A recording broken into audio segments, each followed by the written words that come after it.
Alors, salut Pierre. Euh, Salut les filles. je suis très contente de te retrouver aujourd'hui en plein mois de juillet.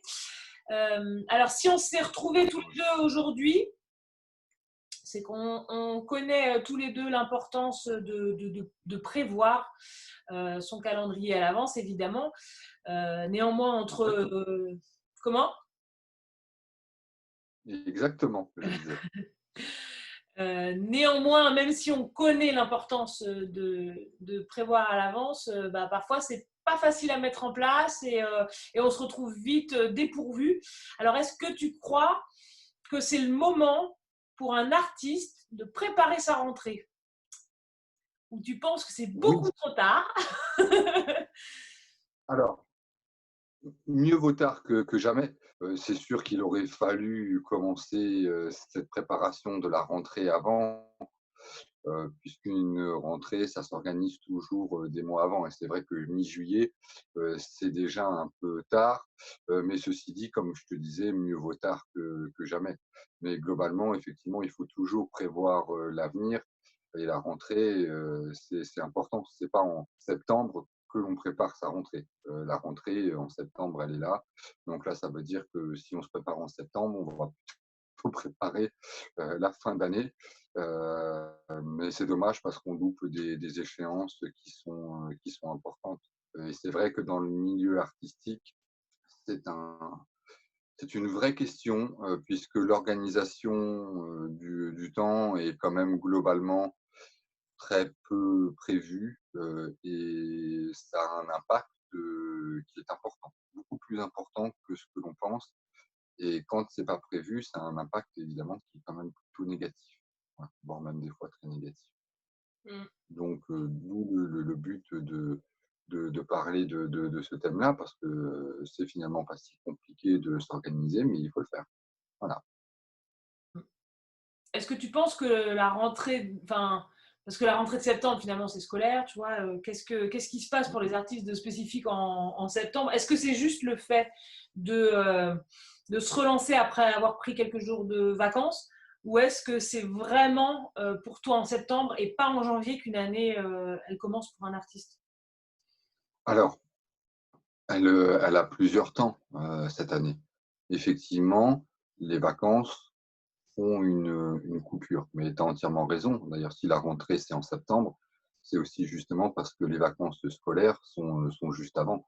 Donc, si la rentrée concerne l'école, les vacances aussi, techniquement, concernent l'école. Et c'est très important ce que tu viens de dire, parce que dans le domaine professionnel, globalement, même si on suit plus ou moins ce rythme-là, c'est pas non plus exactement ça. Euh, on n'a pas, en tant que professionnel, des vacances de 2 mois comme peuvent les avoir les enfants ou les adolescents ou les étudiants. C'est pas exactement la même chose. Par contre, effectivement, la rentrée a un intérêt pour les artistes puisque ça marque quand même un temps fort. D'une part, il y a le retour donc des personnes de vacances, donc ça veut dire possiblement plus de monde dans vos expositions. Alors après, ça dépend des lieux, hein, parce que si on est à la mer, effectivement, ou dans des lieux touristiques, les vacances, il y aura peut-être un petit peu plus de monde. Mais globalement, dans nombre de villes, on va quand même avoir un retour des gens qui connaissent le travail des artistes. Donc voilà, un petit peu plus de monde sur les expositions. En tout cas, dans certaines grandes villes, c'est comme ça que ça fonctionne. Il y a une deuxième chose et qui est quand même assez importante, c'est que il y a la fin d'année quand même marquée par un événement relativement connu, c'est Noël. Et Noël, il y a des ventes. Il y a des ventes de tout type d'objets et donc il y a aussi des ventes d'œuvres d'art. C'est important de ne pas l'oublier, mais il faut saisir aussi le moment où ces ventes se passent. Et ces ventes, elles ne se passent pas forcément toujours en décembre, Oui. ni même en novembre. Il y en a, hein, évidemment, hein. Mais globalement, c'est quand même un achat à réfléchir, tout du moins d'après ce que m'ont dit certains galeristes. Effectivement, ils constatent une augmentation de leurs ventes pour Noël, mais en octobre. D'accord. Et donc, c'est quand même important de le savoir. Alors, même si, bon, il n'y a pas que octobre, parce que novembre, il y en a forcément, mais en tout cas, ça décline quand même au fur et à mesure de l'approche de Noël, toujours d'après ce qui m'a été dit. Et donc, ça veut dire que pour pouvoir s'organiser, il faut que les artistes soient prêts pour octobre.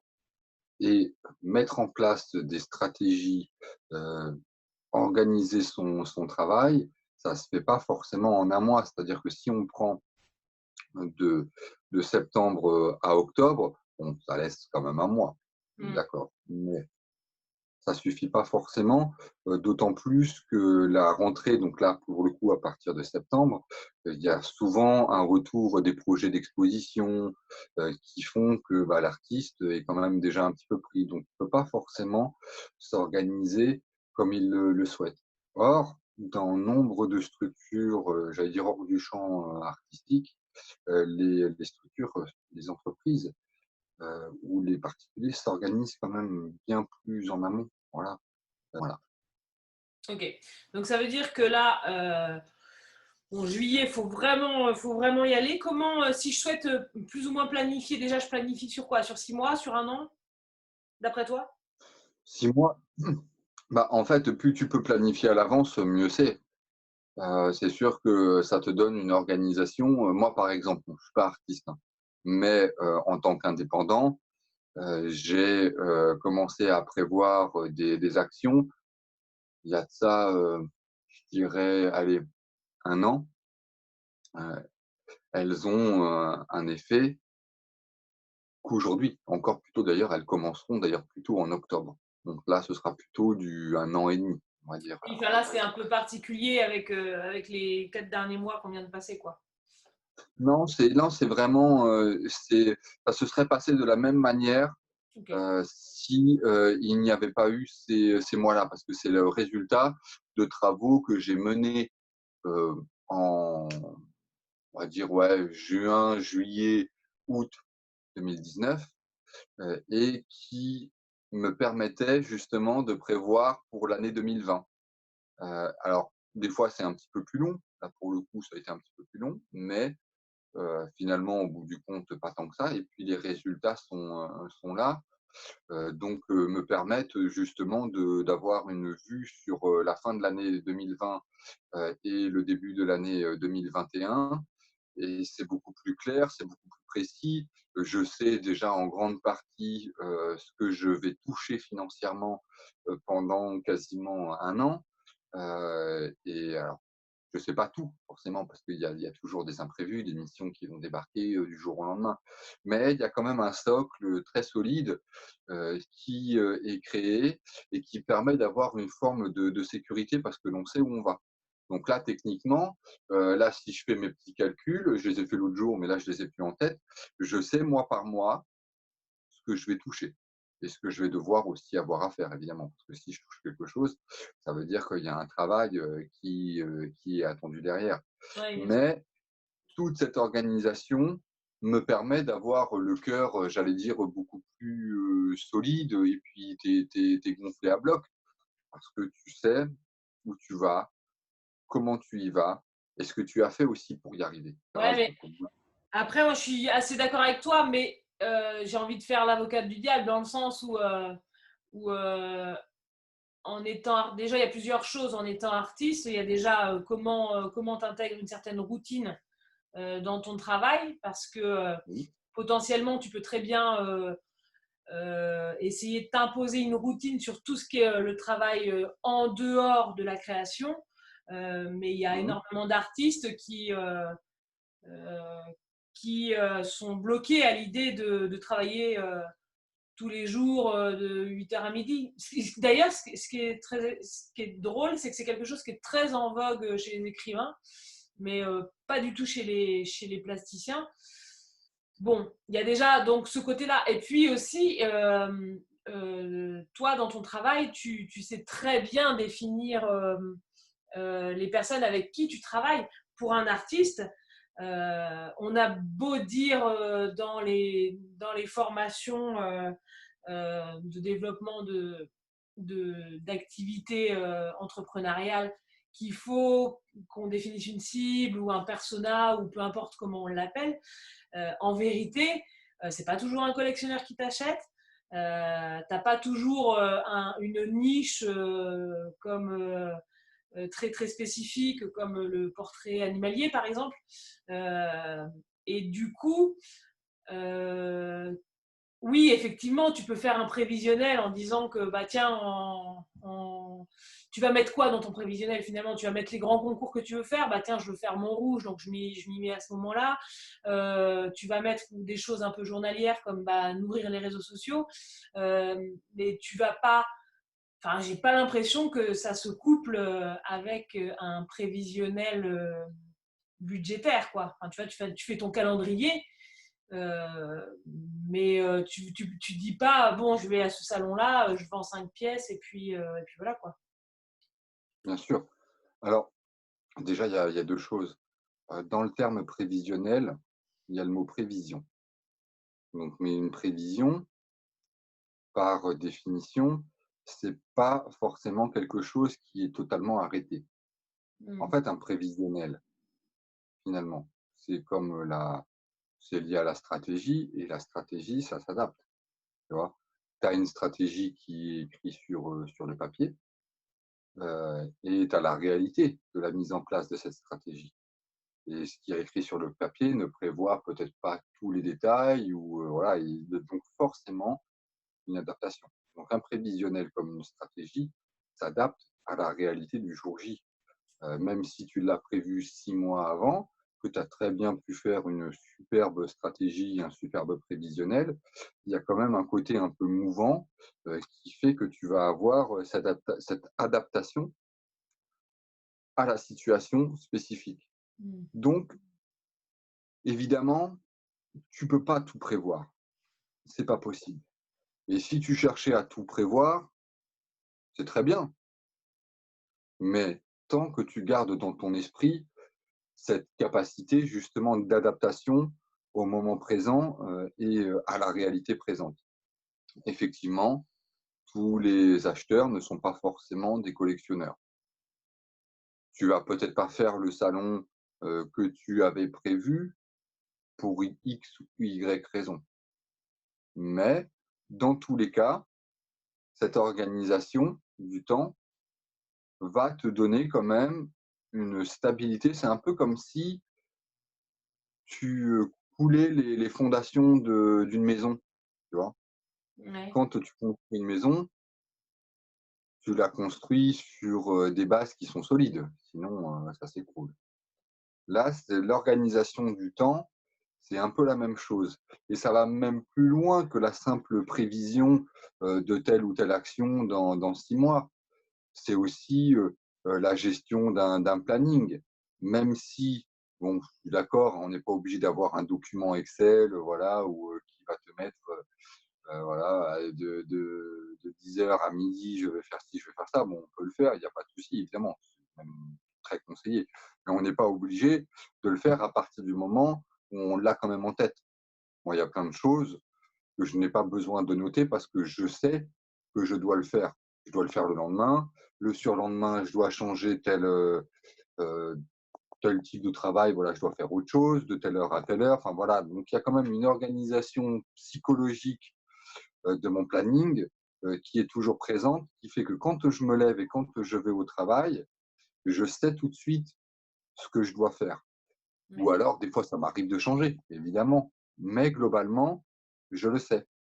Et le fait de le savoir me permet d'éviter tous les petits gestes parasites qui peuvent vous faire perdre du temps au quotidien, et me permet d'avancer sur ce qui est important, que ce soit de la stratégie, que ce soit des missions, que ce soit X ou Y choses à faire, mais je le sais déjà à l'avance. Donc, concrètement, là, je suis un artiste, j'ai jamais fait de calendrier prévisionnel ou en tout cas, j'ai jamais prévu la rentrée. Mmh. Comment ça se passe? J'imagine que dans un premier temps, on commence par prioriser, donc enfin trouver sa priorité, ses priorités et faire des catégories. Alors, je m'explique, moi, si moi, j'en fais des calendriers, mais je me remets un petit peu à quand j'ai commencé. Il me semble que j'ai commencé par sélectionner bah, les réseaux qui me convenaient, Mmh. euh, les galeries dans lesquelles j'aurais aimé exposer, et puis les salons, et puis je découpe les étapes pour arriver à ces lieux-là. Enfin, qu'est-ce que tu conseilles? Moi, avant d'organiser justement un planning, il y a 2 choses, je dirais. Déjà, bon, on peut utiliser le ratio, qui est donné de manière de plus en plus, standard, dans le milieu, on va dire, des entreprises, culturelles et artistiques. Alors, en l'occurrence, plus d'ailleurs artistiques, quand on dit que le ratio, il est dans, allez, on va dire entre 60 et 80 du temps de la semaine doit être consacré au marketing, à la communication et aux actions autres que celle de créer une œuvre d'art. Ça, c'est la première chose. Déjà, ça fait un premier prorata. Moi, je ne veux Même pas aller si au-dessus de 50, c'est trop dur pour moi. Psychologiquement, j'y arrive pas. alors non, mais c'est vrai que ça peut être compliqué, mais il faut savoir que finalement, c'est d'ailleurs pas que dans les entreprises artistiques, hein. Quand moi je réalise une mission, mais c'est pareil partout dans le consulting, tu as le temps de réalisation de mission et puis, tu as des moments où tu dois faire aussi autre chose. Effectivement, idéalement 50, ce serait génial. Dans la réalité, c'est pas toujours le cas. Ça le devient beaucoup plus, avec, l'âge qui passe et quand on a des missions qui nous sont envoyées, directement. Ce qui est de plus en plus mon cas, moi, depuis des années où vraiment, voilà, il y a pas beaucoup de recherche de clientèle à faire puisque les gens, viennent vers moi. Donc ça me permet justement de mieux gérer mon temps et d'avoir plus de temps sur ma propre création, même si moi c'est pas artistique. Mais au bout du compte, ça reste la même chose. C'est la quasi première chose à penser. La deuxième chose avant de vraiment organiser son emploi du temps, heu, c'est déjà de savoir, ce qu'il faut faire, et pour pouvoir le faire, ça nécessite quand même des recherches. D'où l'importance, encore une fois, tu le sais parce que maintenant tu me connais quand même depuis un bout de temps, mais tout ce qui est les études de développement, les stratégies marketing, tout ça, te permettent justement de savoir quelles actions tu vas devoir prioriser par rapport à quelle autre action. Je parle évidemment en dehors du champ de la création. Hmm. Donc, le marketing, est-ce que je dois faire du marketing digital? Est-ce que je dois faire je sais pas, de l'inbound marketing, de l'outbound marketing, Et arrête, tu vas perdre tout le monde là, arrête.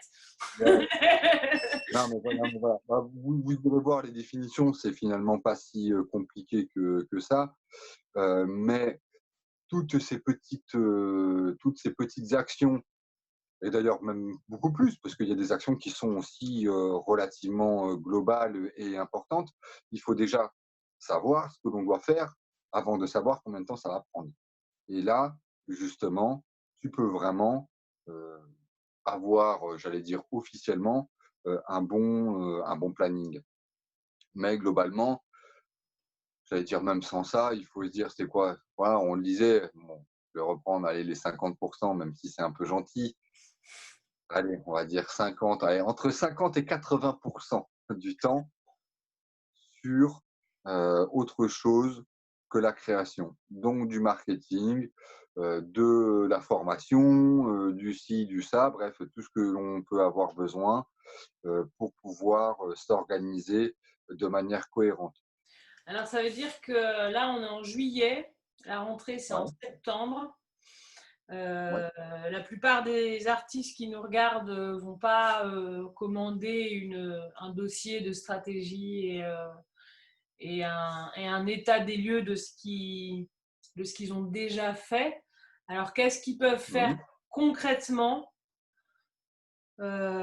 pour faire que leur rentrée se passe bien là? Quelles sont les actions concrètes à faire et ou à programmer? C'est-à-dire qu'il faut qu'ils fassent déjà le point sur leur activité. Moi, ça me semble toujours quelque chose de très important, surtout dans une période où on peut un petit peu moins exposer. Et là, avec le Covid, bon, ça va être, Alors, ok, c'est pas trop. très bien. Alors, du coup, le Il faut point. faire le point, s'organiser sur la stratégie. Voilà. Ok, alors ça Je veut sais dire pas quoi si le point?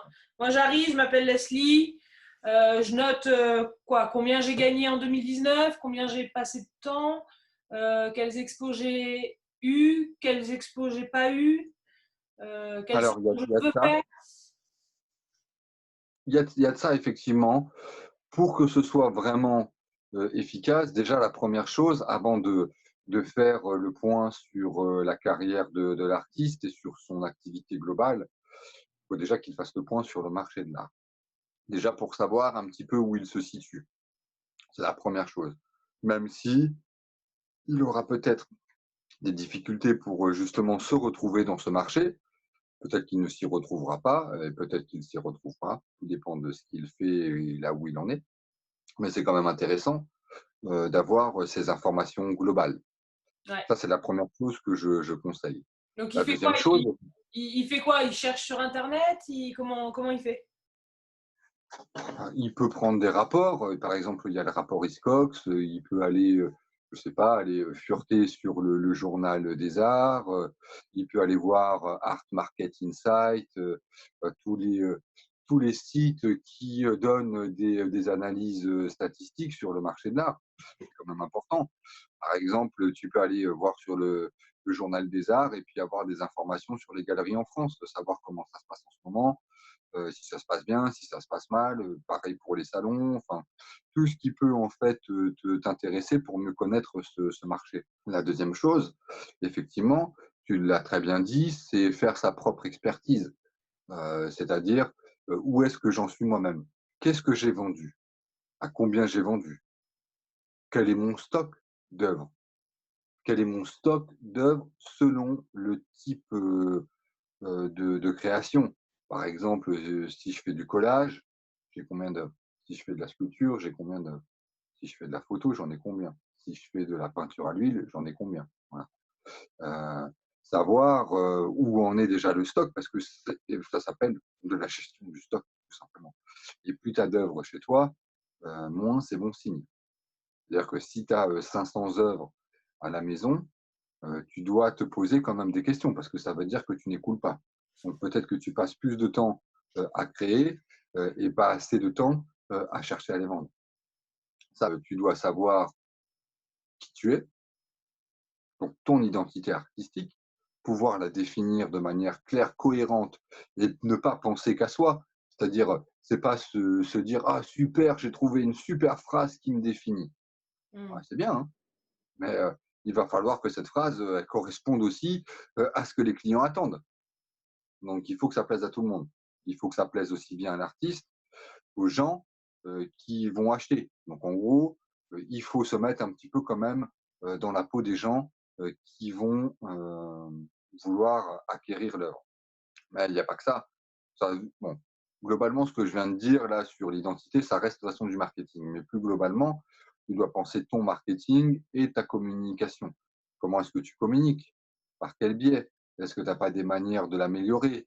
Je ne sais pas, est-ce que tu as un catalogue? Est-ce que tu as un dossier de présentation? Est-ce que le site est à jour?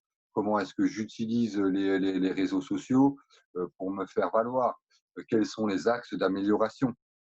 Pour pouvoir justement pérenniser mon activité. Et tout ça, ça prend du temps. Voilà. Donc c'est quand même vachement important d'avoir cette idée-là. Et puis c'est aussi effectivement, si tu dois faire le point, important de savoir des notions sur ton territoire.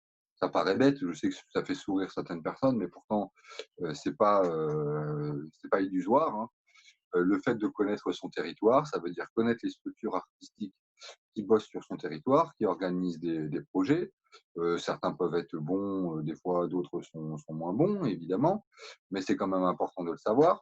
Ça permet de connaître la politique culturelle locale et donc, si possible, d'y avoir un ancrage, parce que les gens qui viennent acheter des œuvres d'art sont souvent quand même des proches des artistes. Donc des proches, en général, ils viennent quand même du territoire d'implantation de l'artiste, bon, sauf s'il a déménagé.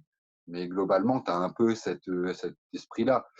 Une fois que tu as fait le point, là, tu passes à la réflexion sur l'analyse, ce que tu as trouvé dans ton état des lieux, donc sur le marché de l'art, sur ce que tu es toi et puis sur ton diagnostic de territoire.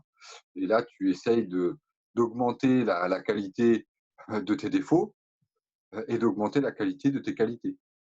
C'est Mmh. important. Pas penser l'inverse, hein.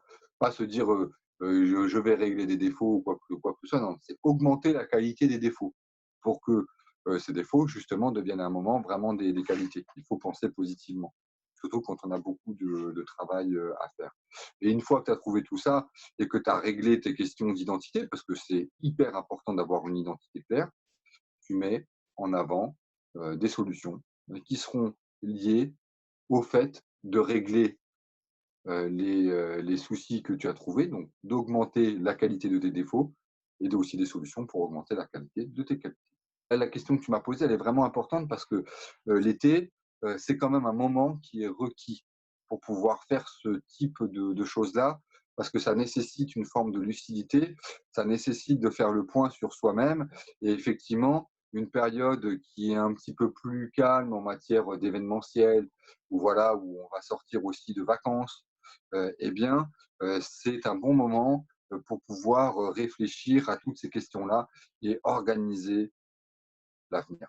Et une fois que tu as trouvé tes solutions, justement, donc tu as fait ton état des lieux, ton analyse d'état des lieux et tes solutions d'action, et dans les solutions d'action, tu as une partie qui s'appelle planning, qui te dit globalement, voilà, pour telle action, je dois mettre tant de temps, je dois faire tel planning.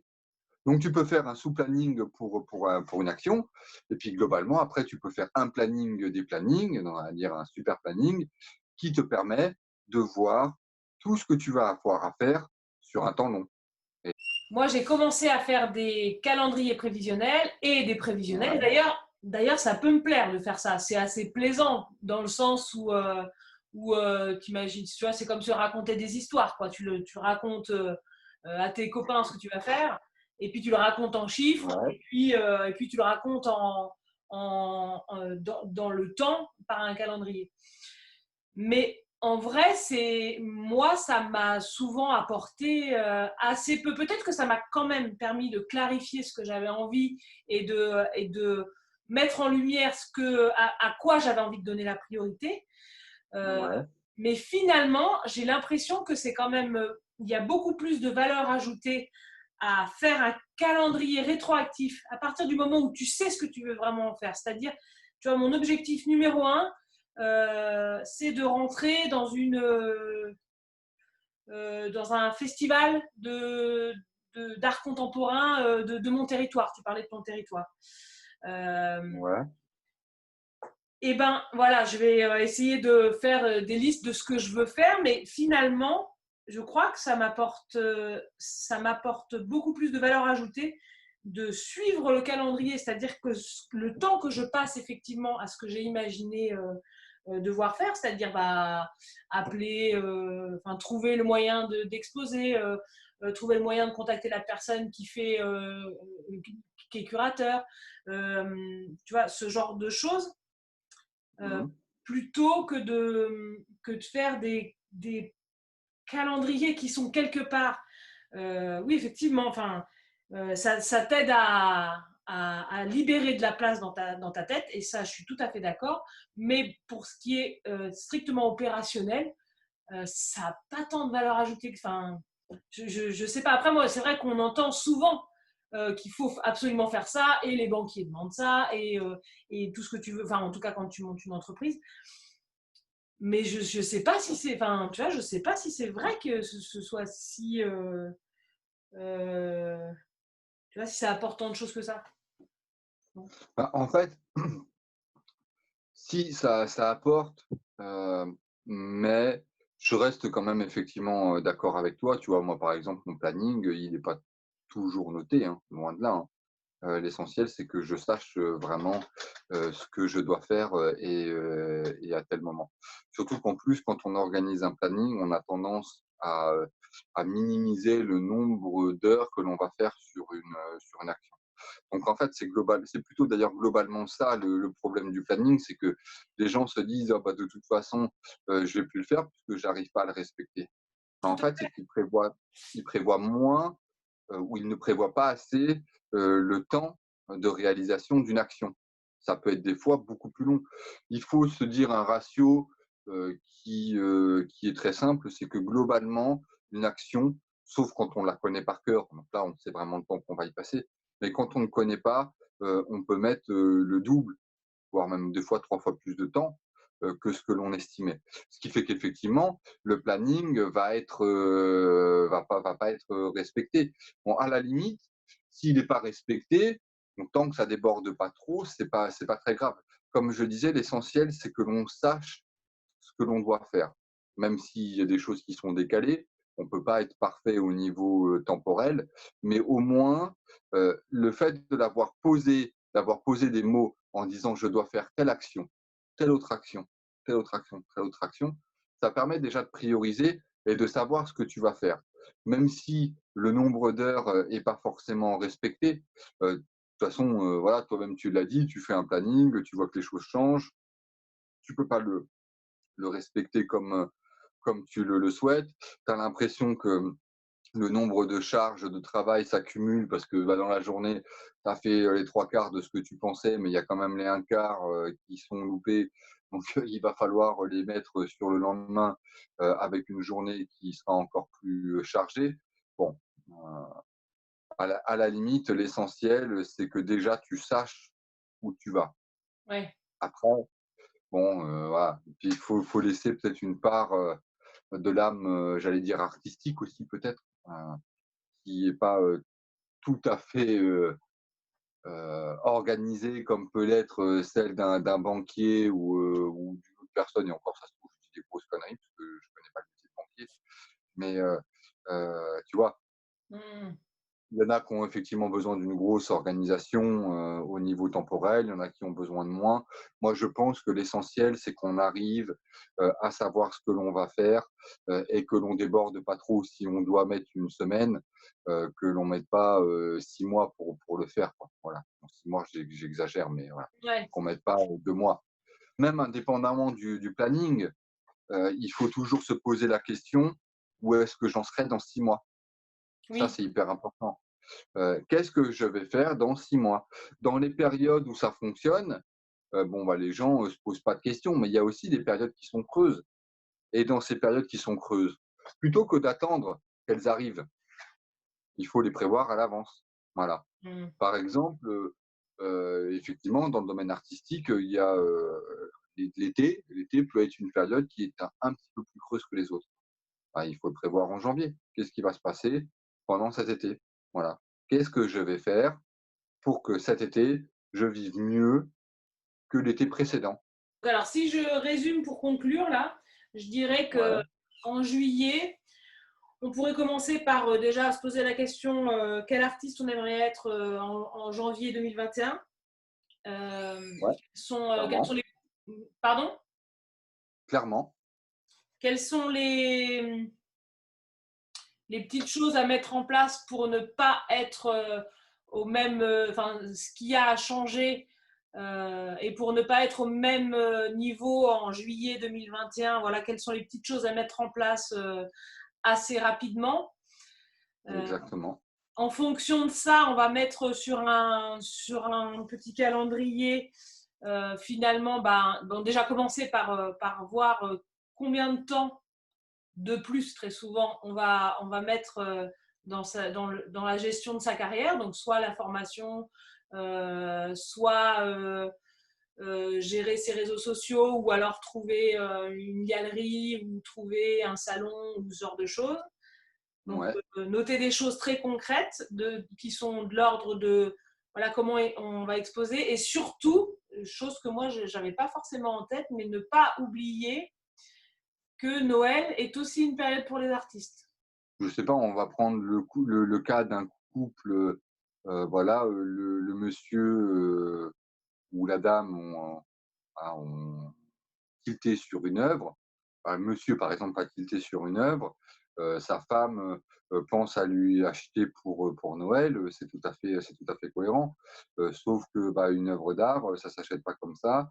Ça demande une certaine réflexion, surtout qu'en plus, ça demande quand même pas mal d'argent. Donc c'est une organisation qui, des fois, est un petit peu plus, stricte. Bon, c'est peut-être pas le Ouais. bon mot, mais c'est un peu différent. Ouais. Mais effectivement, oui, il est vraiment capital de pouvoir, prévoir. Alors je sais que là, tout de suite, quand on a dit ça, il y a des gens qui vont se dire: «Oui, mais coronavirus, on ne peut pas prévoir. Parce Oui, qu'il y aura pas d'expo, il n'y aura pas de ci, ou il va y avoir des décalages et tout ça. Bon.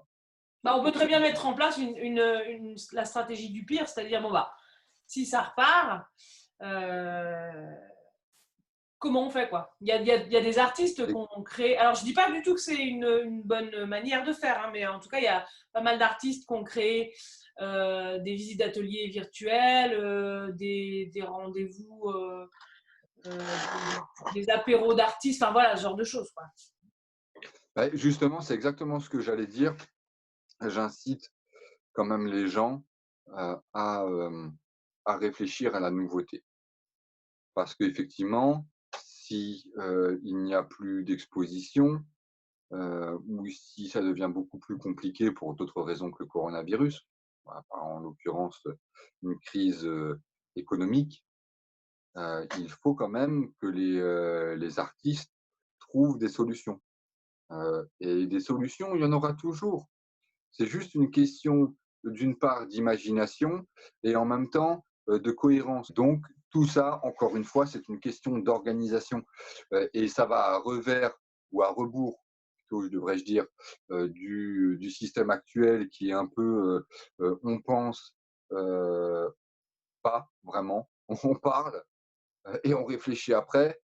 Ça, c'est un truc qui est absolument catastrophique. C'est un peu ce que je dis, moi, à nombre de mes étudiants qui, s'ils regardent les vidéos, ça les fera sourire parce qu'ils ont souvent entendu cette phrase-là. L'ère, voilà, Twitter, Donald Trump, j'écris, je dis des conneries, et puis à la limite, de temps en temps, je me corrige une fois que j'ai dit la connerie. Ça, c'est absolument catastrophique. Quand on monte un projet, quand on monte une idée, c'est tout l'inverse qu'il faut. C'est-à-dire qu'on fait le point sur la situation, le point sur le projet, on évite de trop rentrer dans la subjectivité, on est objectif et neutre au maximum pour pouvoir savoir si ça va fonctionner. Et puis après, une fois qu'on s'est rendu compte que ça pouvait bien fonctionner, on lance la chose. Voilà.